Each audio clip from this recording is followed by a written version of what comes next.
Sensitive price index पढ़ देता हूँ, जिसमें गरीबों के 51 जो आइटम सबसे ज्यादा हसास हैं, उसकी पिछले 10 हफ्ते में पिछले साल के मुकाबले में मैं पढ़ देता हूँ क्या राइज है।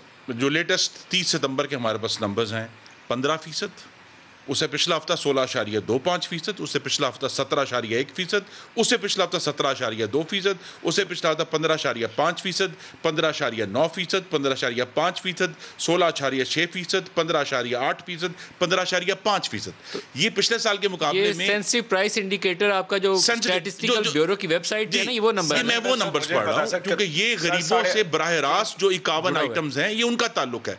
और मेरी गुजारिश है, अगर आप यही नंबर मुस्लिम लीग नून का जो आखिरी हफ्ता था हुकूमत में, उसमें पढ़ें तो आपको नजर आएगा 0.2%, -1.5%। यानी उस वक्त जो है वो जो मामला कंट्रोल करने के हैं, अब ये कामयाबी, मेरी एक गुजारिश है, मेरी सिर्फ ये कामयाबी नहीं है कि आप चीनी को पहले 52 से 110 रुपए गिराएं और फिर जाकर 110 से 105 होती कहते हैं हमने तो कमाल कर दिया। बप्पी साहब, जो रियलिटी है आप उसका इदराक करिए, ये हकीकत जो है शायद आप उस पर आंखें चुरा रहे हैं।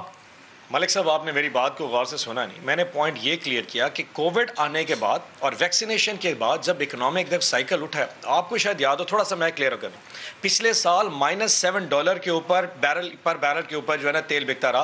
पिछले साल मार्च की बात कर रहा हूँ सर, पुरानी 1.5 साल पुरानी बात कर रहा हूँ, क्योंकि स्टोर करने पास ओपेक के ऊपर जगह कोई नहीं थी।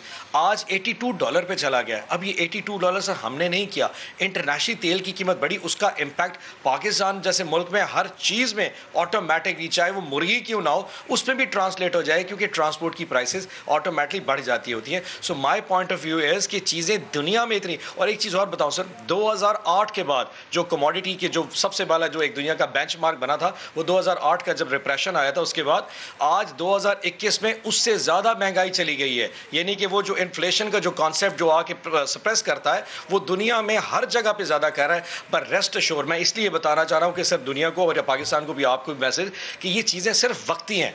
Rest assure with in a month और सो चीज़ें ऑटोमेटिकली इंटरनेशनली भी कम होंगी और पाकिस्तान में भी कम होते जाएंगी। मतलब मैं आज बैठ के हम ये भी कह सकते हैं ये हो गया वो क्या, नहीं sir, I can see a ray of hope down the line. आप बिजली और गैस की कीमतें बढ़ा रहे हो तो तब भी इन्फ्लेशन ऊपर जाता है, नीचे नहीं आता। तो आपके जो दो बड़े इस वक्त इकोनॉमिक डिसीजंस हैं, टैरिफ्स इंक्रीज करना और रुपये की नीचे कीमत गिरना, उसके सबब इन्फ्लेशन और बढ़ेगा। ये मैं आपको लिख के देने पे तैयार हूँ, आप अभी इसको नीचे नहीं कर सकेंगे। और कतई कलामी की माफी चाहता हूं, मलिक साहब सिर्फ एक चीज़ ऐड करना चाहता था कि मेरे भाई ने सारा मुकदमे का इन्हिसार अपना ये बनाया कि इंटरनेशनली तेल की कीमत में इजाफा हो गया। तो अगर इजाफा हुआ है तो फिर बांग्लादेश और भारत, उनके लिए इजाफा नहीं हुआ, वहाँ पे इन्फ्लेशन क्यों कम है और यहाँ पर क्यों ज़्यादा है?